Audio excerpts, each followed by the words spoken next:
My girlfriend dumped me by text during chemo after I invested $30,000 into her house, and my fiancé leaked my assault journal while I was at my mom's funeral. I always thought I had life figured out. I knew who I was, who I loved, what my future looked like. Then cancer hit, and suddenly everything I thought was true shattered. What I learned instead, what truly saved me, was that my soulmate had been right there all along, the one person I swore I could never be with. My closest friend in the entire world is James. We basically grew up together in this tiny religious town that wasn't exactly open to new ideas. I remember meeting him on the school playground. I was a little bookworm, always off by myself under a tree. He just walked right up and asked if I wanted to play. I said no because, well, books. But then he saw I was reading about space and he just sat down. We talked for the whole recess, imagining what other planets might be like. It was magic. When we went back to class, he introduced me to his friends as his new friend. And that was it. Inseparable. Everyone in town just assumed we'd be married by age 8. We went on family trips together, slept over at each other's houses. A typical small-town childhood, except we literally did everything together. When we hit those awkward teenage years, dating became a thing.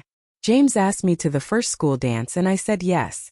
We just sort of started dating by default. We never really had a big talk about it. I just started calling him my boyfriend and it stuck. Our relationship didn't change much, honestly. Still did all the same stuff, just with more hand-holding and cuddling. The kissing, though? That was always difficult for me. I didn't know why, but James never ever pushed. The couple of times we tried, he'd instantly pick up on my discomfort, mess up my hair playfully and say, "Enough of that. How about we just watch a movie?" I figured I'd eventually get it. I didn't. Around 15, the puzzle pieces started clicking into place. The problem wasn't James, it was me. I wasn't attracted to men. This was a terrifying realization in our town. I went over to his house trembling, completely terrified. He was just being James' favorite snacks, controllers ready for our game. He opened the door, gave me a hug, and I walked in, my heart pounding. We sat down, and he took my hand, his brow furrowed with concern. "What's wrong?" he asked, his voice so gentle. I tried to tell him, stumbling over the words, trying to get "I'm gay" out of my mouth. He just interrupted me, a small smile playing on his lips. "You're gay?" "Yes, I know. Is there anything else?" That goofy smile, the one I loved so much, was right there. I froze. "You're not mad?" I choked out. He just laughed, that full-body laugh, and said, I love you just the way you are. This is just you." I burst into tears and just clung to him. We stayed best friends, of course. We never even had a breakup talk. We just started dating other people. We were together almost every day until he went off to a big fancy college. The night before he left, we drove around to all our old spots, me falling asleep on his shoulder in the rain. I was so scared we'd drift apart. But he called me every single week. Every week. Just to check in. I stayed close to home for college. Then, during his junior year, my parents found out I was gay. Did not go well. I was essentially kicked out, told I needed saving. Who did I call? James. He talked to me for an hour, then got his mom to drive all the way to get me, setting me up in his old room. He flew home the very next day just to cheer me up.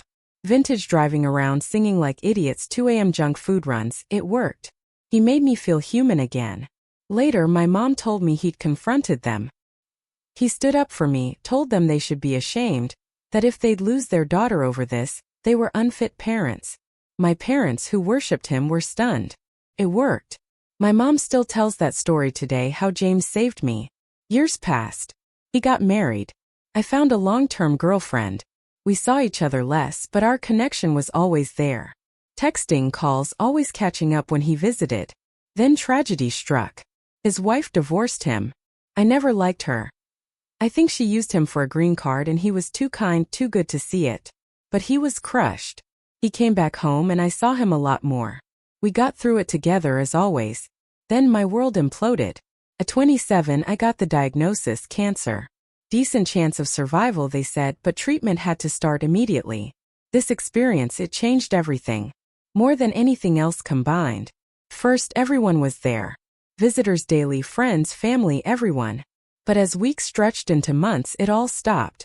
Most people, even my closest friends, dwindled to once a week, then once a month, then nothing. When things looked really bad around the 8-month mark, my girlfriend broke up with me. She said she loved me, but she just couldn't handle watching this. Now, almost 2 years in, there are only 5 people left. My mom, my dad, my sister, my best friend Amanda, and James. I can barely talk about it without crying. James is here. Every single day. For hours. He's probably missed maybe 20 days in 2 years for work travel, and even then, he calls. He walks in, asks how his amumu is doing, and he listens. He brings my favorite snacks, board games, old handheld video games. He sings to me, shows me pictures of places he wants to take me. When you're better. He just sits there holding my hand in silence so I'm not alone, until the doctors tell him it's time to go. And he does it again the next day. I've never seen him cry, never seen him show sadness. If I even casually say, if I get better, he immediately interjects. When you get better? He just won't give up on me. My mom is his #1 fangirl. She hadn't mentioned me marrying him in 7 years until about 3 months ago. She said, pay attention to the people who are still here now. They're the people who always will be. They're the people who love you, not just what you can do for them. That set off this months-long train of thought. Then about a month ago she was more direct. After James left one evening, she looked at me serious. Baby, in all my years I've never seen anyone love anybody like that boy loves you. I know you don't like it when I talk about this, but trust me, if you let him go again, you're going to regret it forever. This time it was different. This time I just knew she was right. Every relationship I'd ever been in had problems. Several problems usually. The only missing thing with James was that intense urge to rip his clothes off, the way I'd felt with some women. But even there it was different. I generally find the idea of being with a man disgusting, but with him, it's not disgusting. I like his touch. I like being close to him. He's so gentle. Lately, I even find myself fixating on his lips, daydreaming about kissing him. I'm not a super intimate person, but I honestly believe I'd be happier with him than anyone else. And it's not even close. The cancer, that's the big problem.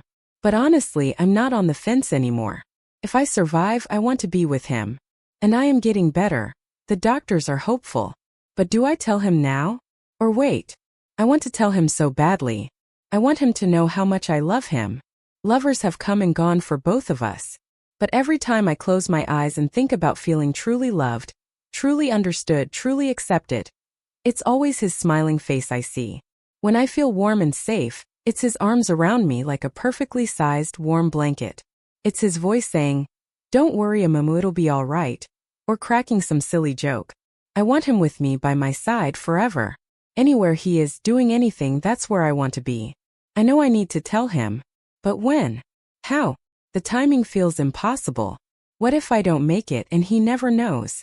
That thought makes my chest tighten in a way that has nothing to do with the cancer. The next morning, James arrives at 9 a.m. sharp, like clockwork.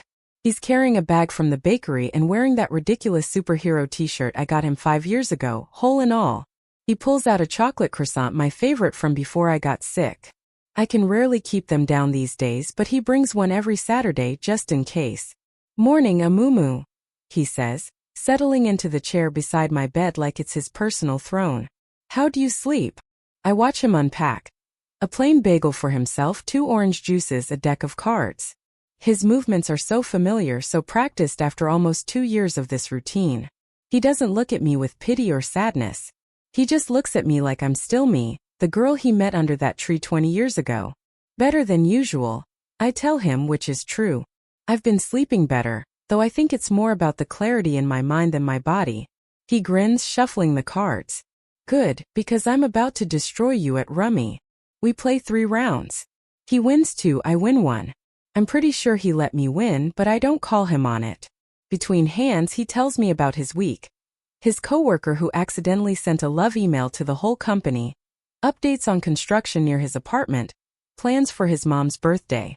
I'm thinking of getting her that fancy mixer she's been eyeing. He says, stealing another hand. The red one. What do you think? She'll love it. I say, organizing my cards. Remember when we tried to make her birthday cake that one year and broke her old mixer? He laughs, that full-body laugh that makes his eyes crinkle. We were so convinced we could make a 3-tier cake. What were we, 12? 11? Ended up with something that looked like a pancake tower covered in frosting soup. She still ate every bite, I point out. Because you made it, he says, playing his first card. That woman would eat cardboard if you served it to her. He shakes his head, still smiling. We play in comfortable silence for a few minutes. I watch him concentrate, chewing his bottom lip. There's a bit of stubble on his jaw. He usually shaves every day. It makes him look older, more tired. I wonder if he's been sleeping okay. My mom arrives around noon, as she always does on Saturdays. She brings soup from my favorite deli. She hugs James like her own son. How's our girl doing today? She asks him like I'm not sitting right there. She's cheating at cards, so I'd say pretty good, James replies, winking at me. I don't cheat. I protest. You just can't handle losing. Mom laughs and sets up lunch. She fills James in on family gossip, my cousin's new baby, aunt's disaster renovation, dad's war with the neighbor's cat. James listens, asks questions, laughs at all the right places. He's always been better with my family than most of my actual girlfriends. After lunch, Mom braids my hair. It's thin from treatment, but she's gentle. James sits beside me, showing me funny videos on his phone. Our shoulders touch, and I lean into him without thinking.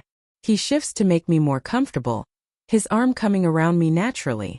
This one's my favorite, he says, showing me a dog trying to catch bubbles. Look at his face. I laugh a real laugh, the first in days. It hurts my chest, but I don't care. Mom finishes my braid. Beautiful, she says, but she's looking at James. He doesn't notice. He's already scrolling for another video. Dr. Patel comes in at 2 p.m. James immediately stands, helps me sit straighter, adjusts my pillows. The doctor goes through questions, checks charts, discusses medication. James takes notes, asks about side effects, clarifies dosing. He knows my treatment plan better than I do. The numbers are looking better, Dr. Patel says carefully.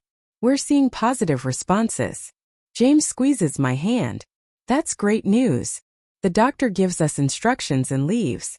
Mom excuses herself to call Dad with the update. James and I are alone again. See, he says softly. When you get better, not if. I look at our joined hands.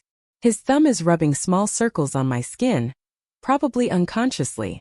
This hand taught me to throw a baseball, pulled me up when I fell off my bike, held mine through every scary movie.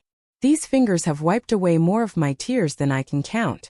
James, I start, but my voice cracks. What is it?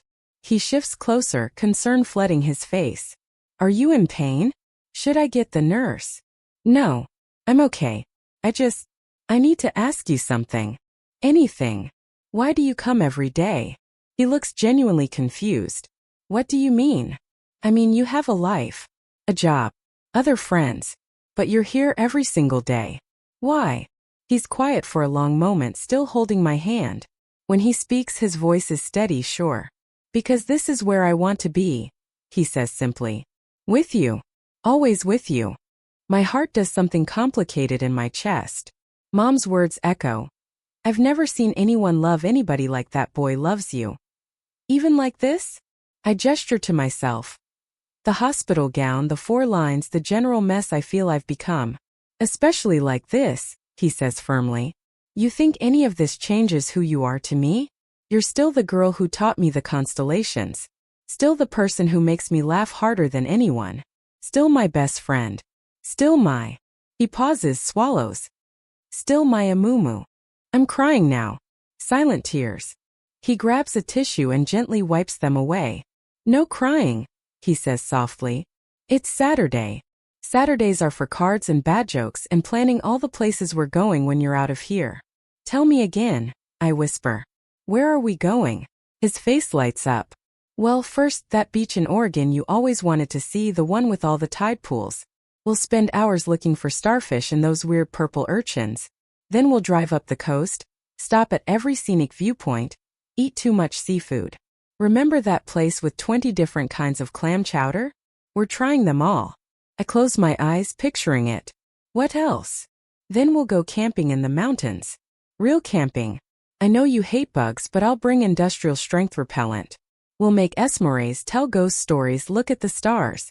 You can show me all the constellations again because I've forgotten half of them. You have not, I say, opening my eyes. You remember everything. Only the important stuff, he says, smiling. Like how you take your coffee, 1 sugar, oat milk, cinnamon. Like how you can't sleep without that ratty stuffed elephant. Like how you scrunch your nose when you're trying not to laugh. I do not scrunch my nose. You absolutely do. You're doing it right now. I try to smooth my expression, but it just makes him laugh, which makes me laugh. It hurts, but it feels good. Amanda arrives around 4 p.m., bursting through the door with her usual energy. Ladies and gents, I bring gossip and chocolate. She fills us in on friend group drama. James knows all these people and he chimes in with his own commentary. We fall into easy conversation like we're just hanging out. Oh, Amanda says suddenly, digging through her purse. I almost forgot. Sarah wanted me to give you this. She hands me a generic get-well-soon card from an old friend who hasn't visited in months.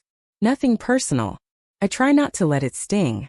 James must see something on my face because he immediately launches into a story about the time Sarah accidentally dyed her hair green, complete with impressions of her panic. By the time he's done, Amanda and I are both laughing so hard we can't breathe. You're terrible, Amanda tells him, grinning. Also completely accurate. They stay until dinner time. Hospital food arrives, some unappetizing chicken and rice.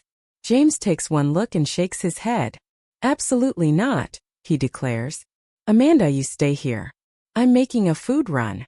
James, you don't have to, I start. Soup from Lou? He asks, already grabbing his jacket. The wonton one you like? My stomach actually rumbles at the thought. Maybe yeah. Amanda, you want your usual? You're a saint, she tells him. He waves off the compliment and leaves. Amanda watches him go, then turns to me with a look I know too well. So, she says, settling into his abandoned chair. When are you going to tell him? Tell him what? I try for innocent, but we've been friends too long. That you're in love with him. I open my mouth to deny it, to give her the same explanations I've given everyone for years. But the words won't come. Instead, I find myself saying, how did you know? She gives me a look that's both exasperated and fond. Honey, I've known for years. The only people who didn't know were you and him. And honestly, I'm not even sure about him anymore. What do you mean? I mean, the boy drives 40 minutes each way every single day to be here. He's memorized your medication schedule. He knows your doctor's names, your nurse's shifts, your favorite blanket in the gift shop. That's not just friendship. He's always been like that, I argue weakly. Even when we were kids. Exactly. Amanda says. He's always been in love with you, and you've always been in love with him. You just got so caught up in labels and expectations that you couldn't see it. I think about all the women I've dated. Wonderful, smart, funny, beautiful. But something was always missing. Piece that didn't quite fit. I thought it was them or me or bad timing.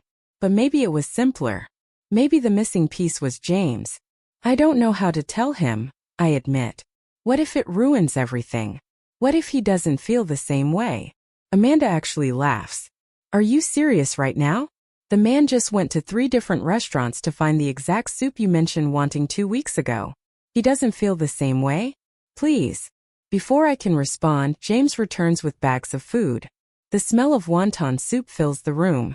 He sets everything up carefully, making sure I have extra napkins, that the soup isn't too hot, that I'm comfortable. Better?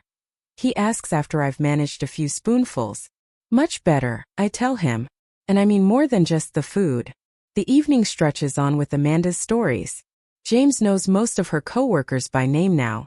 Around 7 p.m., visiting hours officially end, but the nurses stopped trying to enforce that rule with James ages ago. They know he'll stay until someone physically removes him, and they all have a soft spot for him. He's learned their names, asks about their kids, brings coffee on night shifts. Amanda hugs us both goodbye, whispering something in James's ear that makes him blush slightly. We settle into our evening routine. James pulls out his tablet, and we watch a nature documentary. He provides running commentary, making up ridiculous voices for the fish, turning educational content into something that has me giggling. During a commercial break, he adjusts my blankets, refills my water, checks that my call button is within reach. These small acts of care happen so naturally, like breathing. I wonder if he even realizes he's doing them. You know what I miss? I say suddenly. He pauses the show. What's that? Driving. Just getting in a car and going somewhere. Anywhere. His face softens. I know. But hey, when you get out of here, I'll let you drive my car wherever you want. Even though you're a terrible driver. I am not a terrible driver. You absolutely are. Remember when you drove my mom's car into that mailbox? That was one time. And it was dark. It was 2 p.m. on a sunny day. I throw a wadded-up napkin at him. He dodges easily. That mailbox came out of nowhere. Sure it did. He's grinning now, that easy smile that makes everything feel normal for a moment. Tell you what, when you're better, we'll take a road trip. You can drive half the time. I'll just make sure our insurance is up to date first. The word when hits me differently now. He's never once said if in almost 2 years. Not when things looked bad. Not when I was convinced I wouldn't make it. Not even when the doctors were hedging their bets. Always when. That unwavering faith should feel like pressure, but instead it feels like a lifeline. Dr. Patel returns for evening rounds, and James goes through our familiar routine. There's a new medication to add, something to help with the nausea. James asks about interactions, timing, what to watch for. The doctor seems impressed. After she leaves, James helps me get ready for bed. This involves a delicate dance we've perfected. He helps me to the bathroom, waits outside, helps me back. He never makes me feel like a burden, never acts like this is anything other than completely normal. When I'm settled, he dims the lights and returns to his chair. You should go home. I tell him, though we both know I don't mean it. Get some real sleep. I'm good here, he says, pulling out his book. Besides, someone needs to make sure you don't sneak extra Jell-O. I know how you are. I want to argue, but the truth is I sleep better when he's here. The hospital noises fade into background when I can hear him turning pages, breathing steadily, occasionally humming. I drift off thinking about Amanda's words, my mother's observations, the way James's hand feels in mine. In my dreams we're teenagers again, driving around in his beat-up car, singing to terrible music. But this time when he looks at me at a red light, I don't look away. I wake up around 3 a.m. to find James asleep in his chair, his book fallen into his lap. He's positioned himself so he can still hold my hand. His face is softer in sleep, the worry lines smoothed out. I study him in the dim light. His hair, the stubble he forgot to shave, the way his lips part slightly. Those lips. I've been thinking about them more and more. Not in the desperate, hungry way I've wanted to kiss some girlfriends. This is different, warmer, deeper. I imagine kissing him would feel like coming home. A nurse comes in for vitals, moving quietly. She smiles at our joined hands. She takes my temperature, blood pressure, and slips out. James stirs slightly but doesn't wake. I squeeze his hand gently and drift back to sleep. The next few days fall into their familiar pattern. James arrives every morning, stays past visiting hours. Cards, shows, a puzzle. He reads to me from a book we loved as kids, doing all the voices, making me laugh even when I feel terrible. My parents visit daily, bringing updates from home. They treat James like a son. Dad asks his advice about car trouble. Mom brings him homemade cookies, fusses over him. You're too thin, she tells him one afternoon, pinching his cheek. Are you taking care of yourself? I'm fine, Mrs. M, he assures her. Just been busy.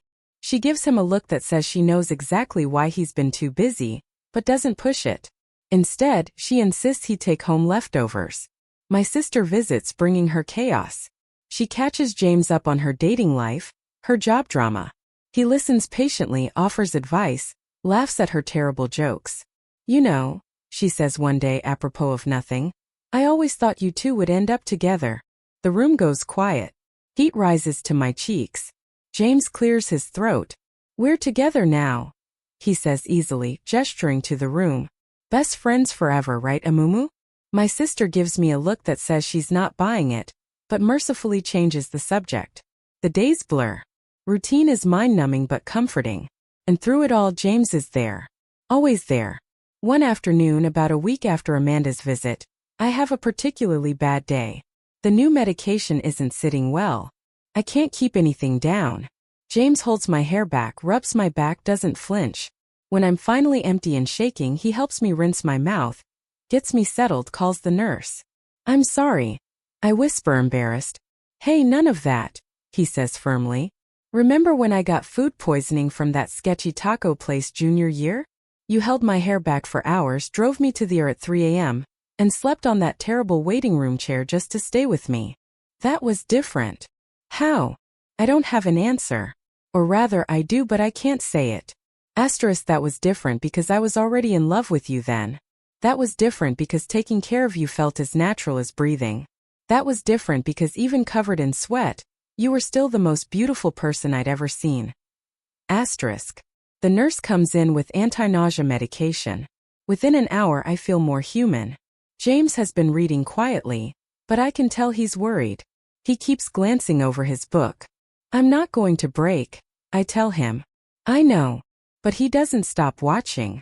That evening, he convinces me to try some plain rice, brought from the Chinese place that makes it exactly how I like it. I manage half a bowl. See progress, he says, clearing containers. Tomorrow we'll try soup again. You don't have to do this, I say suddenly, the words tumbling out. Any of this. You could have a life, James. A real life. Dating, traveling, doing things that don't involve hospitals and sick people. And stop. His voice is sharper than usual. I blink in surprise. He never gets angry. But it's not anger I see.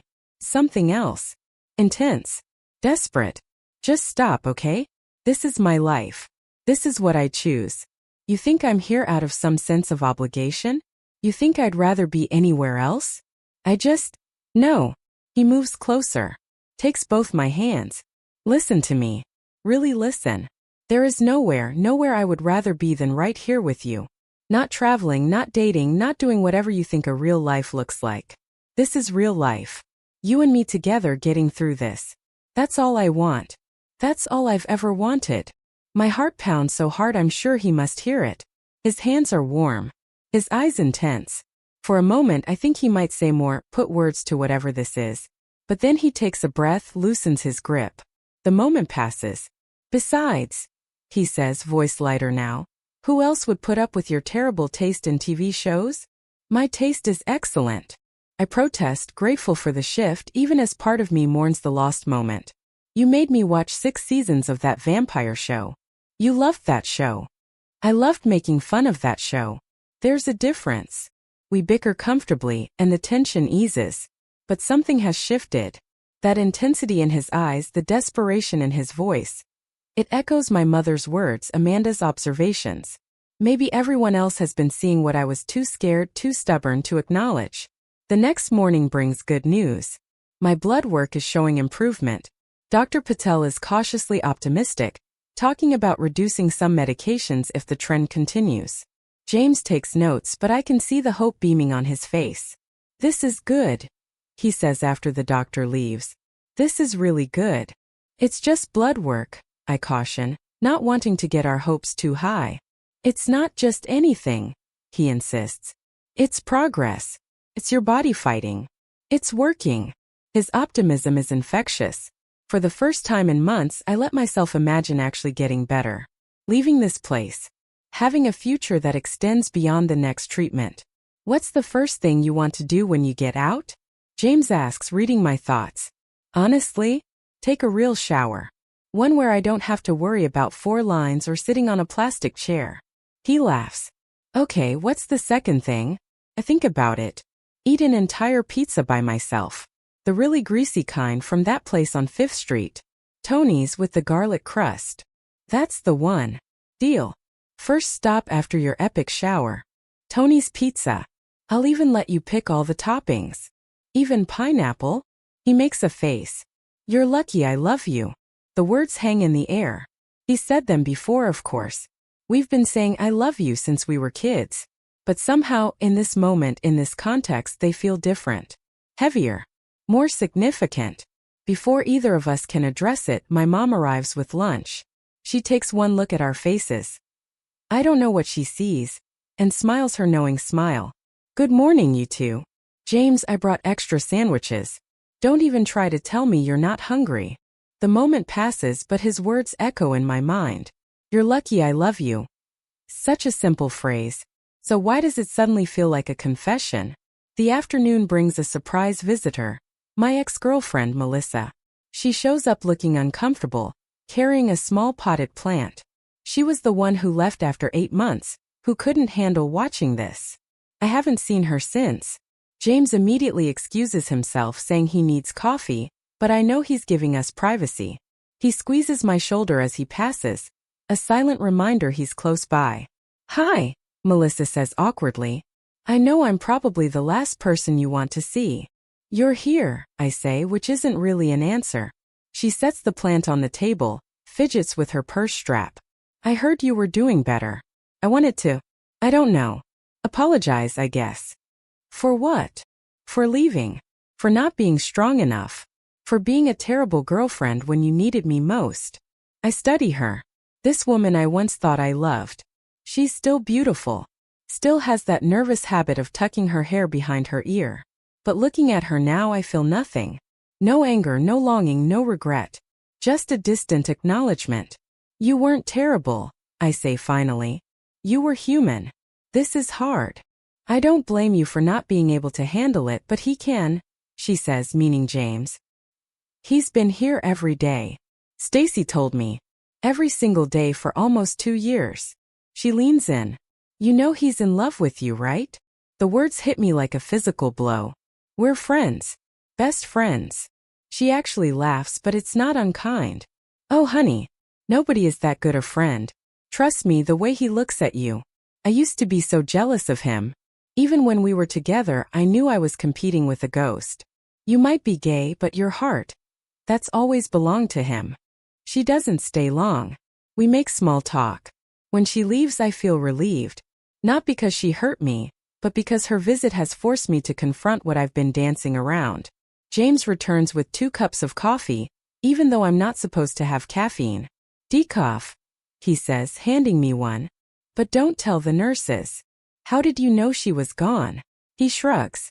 "I may have been watching from the hallway, just in case you needed me." Of course he was. That's what he does. Hovers just close enough to catch me if I fall, but far enough to let me stand on my own. "She said you're in love with me," I blurt out, immediately wishing I could take it back. James goes very still. For a long moment he just looks at me, carefully weighing his words. "She's not wrong," he says finally, quietly. "But that doesn't change anything. I don't expect—" "James, no. Let me finish." He sets down his coffee, takes my hands. "I've loved you since we were 8 years old, and you taught me that Jupiter has 79 moons. I've loved you through boyfriends and girlfriends, and that terrible haircut you got sophomore year. I loved you when you came out, and I loved you when you dated other people, and I love you now like this, fighting the hardest battle of your life. That's not going to change no matter what you say next. So please don't feel like you have to say anything at all. I just need you to know that I'm here because I want to be. Because there's nowhere else I'd rather be." Okay, I'm crying again. But these are different tears. These are years of unspoken truths finally finding light. These are the tears of someone who's been carrying a weight they didn't even know they had. "Okay," I whisper. He wipes my tears gently, then deliberately changes the subject to the construction outside. I let him, grateful for the reprieve, but his words replay in my mind. "I've loved you since we were 8 years old." The next few days pass in a haze of revelation. Now that he's said it out loud, I see it everywhere. In the way he remembers exactly how I like my food. In the way he unconsciously orients himself toward me. In the way he touches me, gentle, reverent, like I'm something precious. But more than that, I start to see my own feelings more clearly. The way my whole body relaxes when he walks in each morning. The way I save up funny stories just to make him laugh. The way I feel safer in his presence than anywhere else. My mom, of course, is thrilled. "Finally," she says one afternoon when James is on a work call. "I was starting to think you'd never figure it out. Don't, Mummy? That boy has been waiting for you for 20 years. And you've been waiting for him too. You just didn't know it. It's not that simple. I'm gay. Remember the thing that got me kicked out of the house?" Her face softens. "Oh, sweetheart. Love is never simple. And sexuality, it's not always as black and white as we think. You can be gay and still fall in love with one specific man. That doesn't invalidate who you are. It just means your heart recognized something your head wasn't ready to see. What if I'm wrong? What if I'm just confused because he's here and he's safe and I'm scared? Then you'd feel this way about your father or Amanda, or any of the other people who've been here for you. But you don't, do you? She's right. What I feel for James is entirely unique. It's not gratitude, though I am grateful. It's not dependence, though I do depend on him.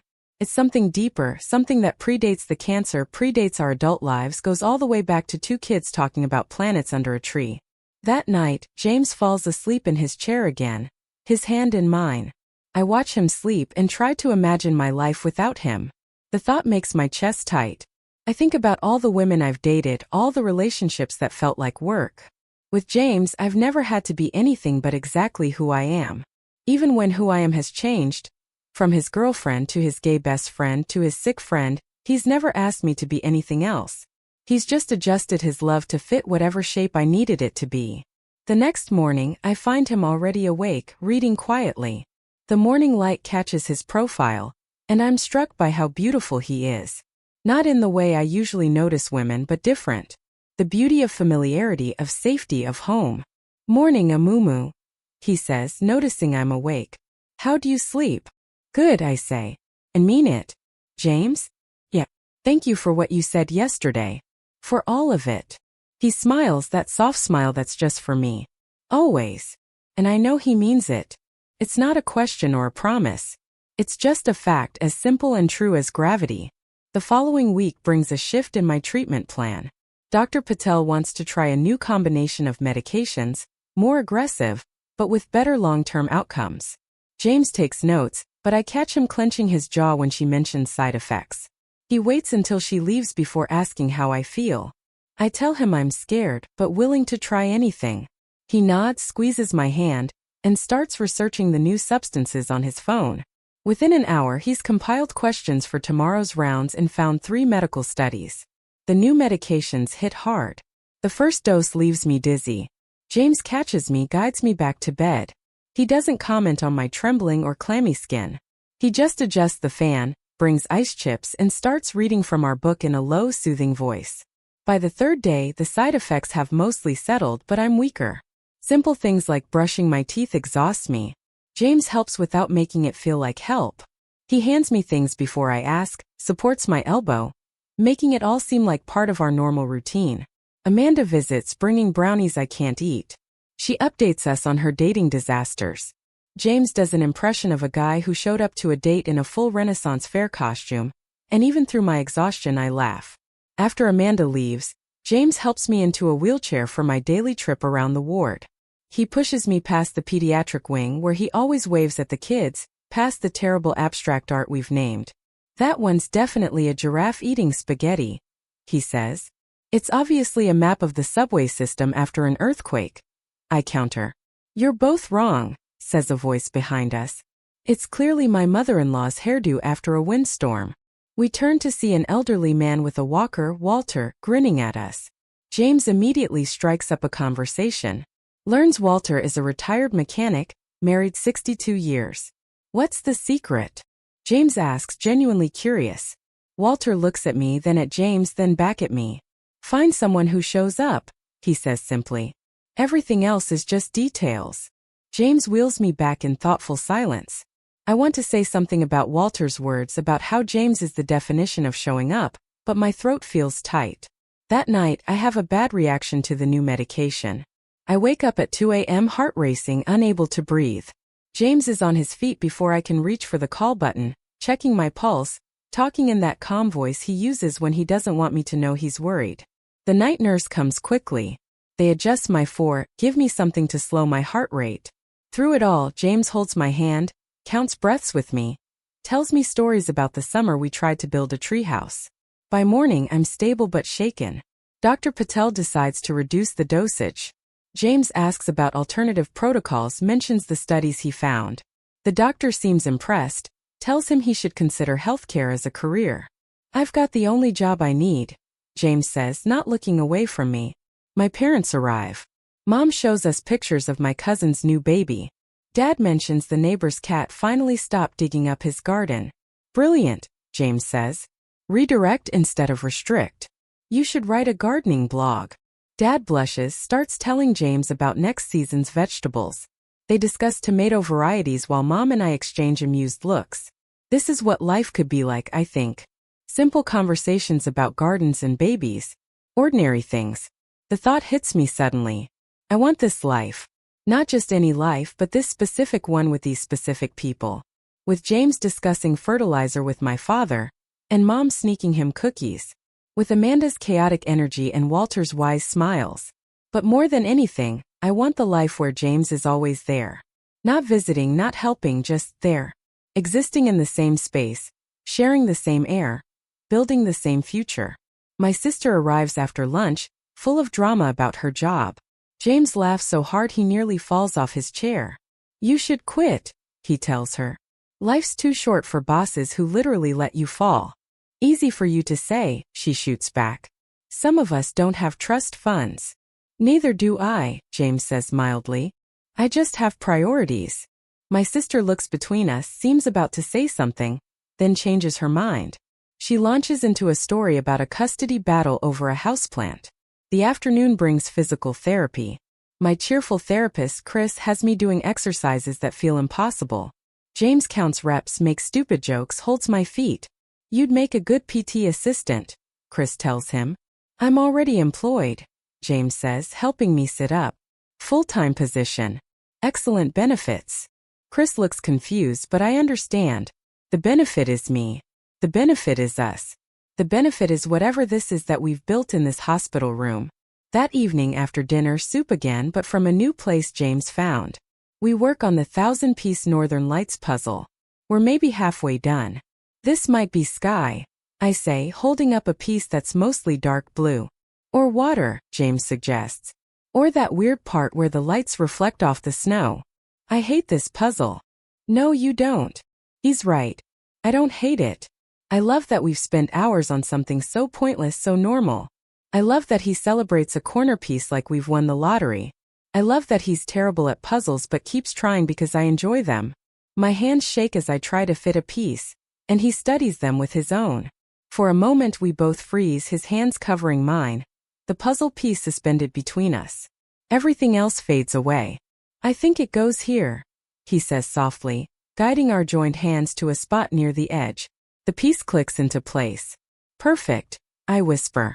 And I'm not talking about the puzzle. He looks at me, then really looks at me, and I see everything he's never said written across his face. The years of quiet devotion, the pain of watching me with other people, the fear he lives with every day that I might not make it. But mostly I see love. Vast and patient and unwavering. James, I start, but he shakes his head. Not yet, he says gently.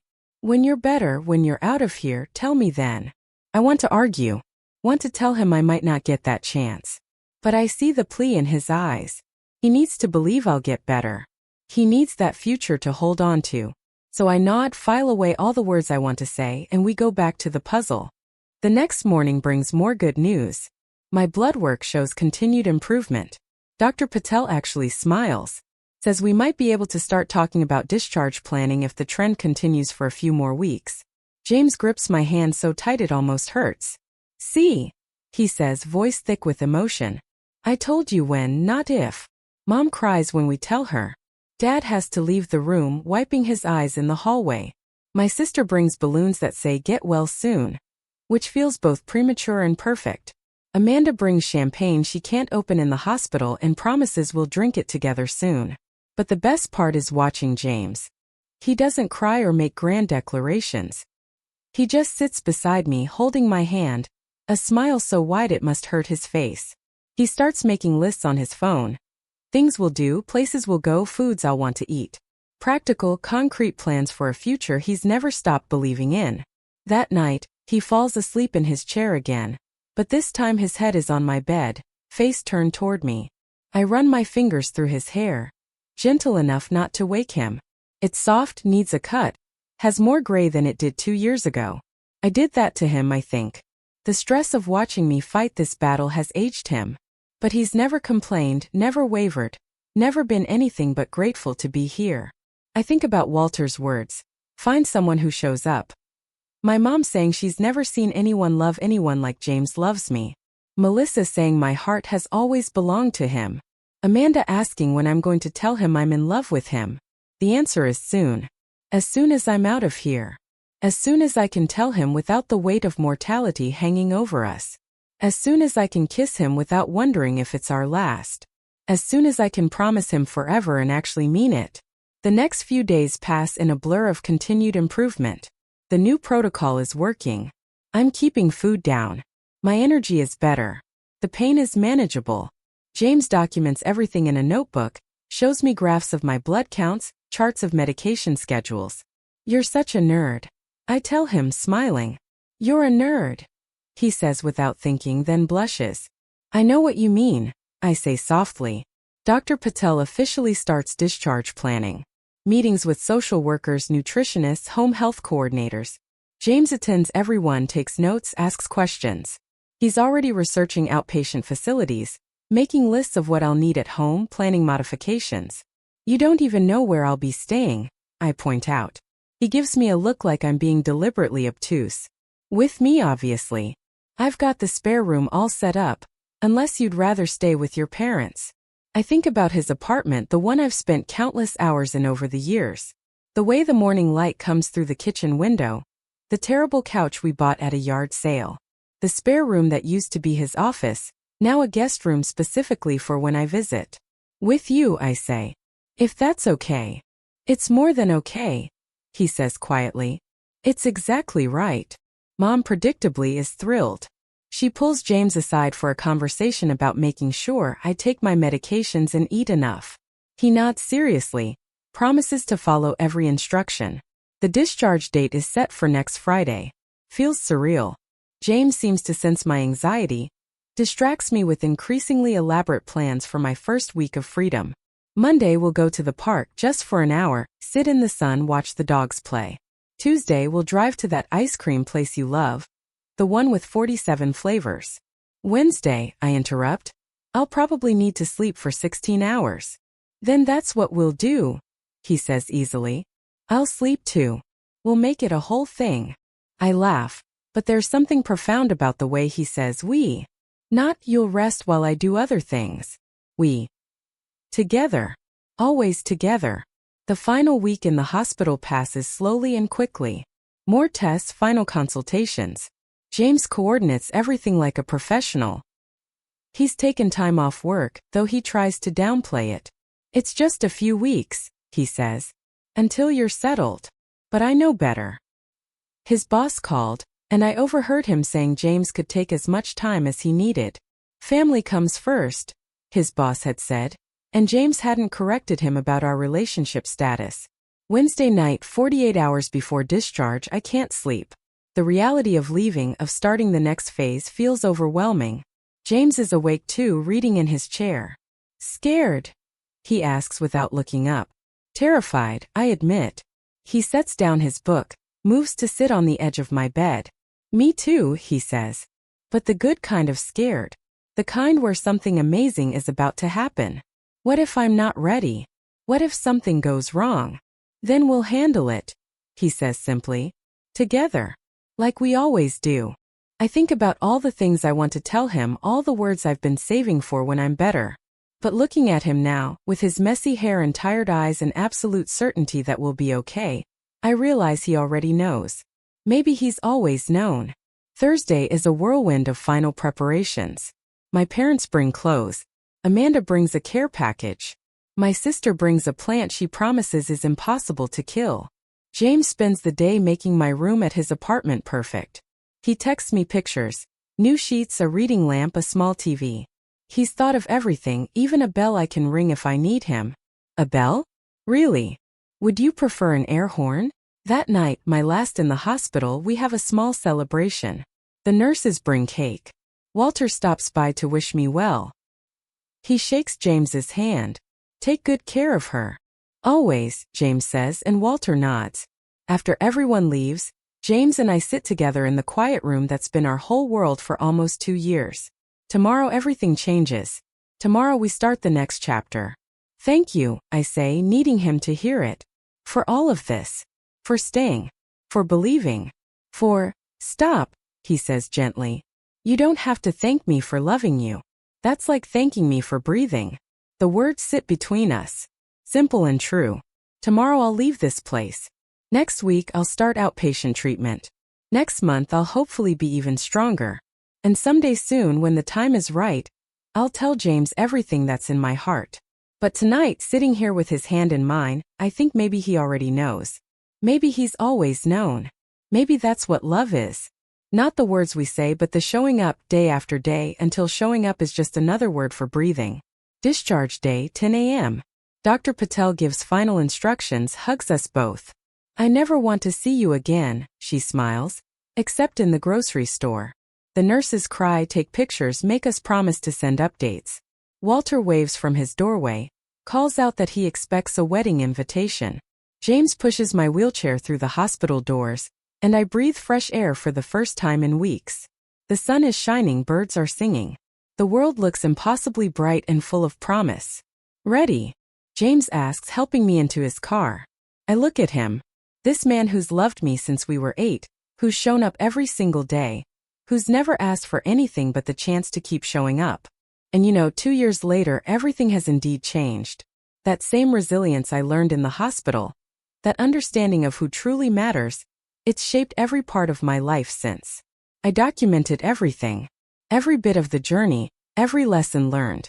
And funny enough, some of those who couldn't handle it before, one of them is now in a long-term care facility, begging to see me. Another has been living in her car outside my office since October. But James? He's right beside me. He always is. What about you? Have you ever had a moment where everything you thought you knew about love, about life, just completely flipped on its head? Tell me in the comments below. I really want to know your stories.